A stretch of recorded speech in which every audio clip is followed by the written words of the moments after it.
Naghain ng resolusyon ng minority bloc na nagsusulong na magkaroon ng tsansa ang mga Pilipino na madulog ang kanilang kaso sa lokal na korte bago mag-foreign court katulad ng ICC. Kaugnay ito ng naging pag-aresto kay dating Pangulong Rodrigo Duterte at pagkakasama sa listahan ni Senador Bato de la Rosa at Bongo bilang mga kasabwat umano ni Duterte para sa kanila paglabag sa due process at pambansang soberanya ang nasabing paraan ng pag-aresto. Papalitan naman ni Senador Robin Padilla bilang miyembro ng Senate Blue Ribbon Committee si Senador Ronald Bato de la Rosa pagkatapos ma-nominate si Padilla ni Deputy Majority Leader JV Ejercito at nagkaroon ng botohan kung saan walang naging objection mula sa ibang senador. Matatanda ang absent sa Senado si de la Rosa mula pa noong November 11, 2025. Tagal na pala talaga.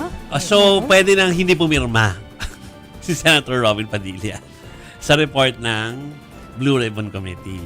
Kasi member na siya eh. So, pwede nang hindi siya pumirma, mga kapatid. Ha?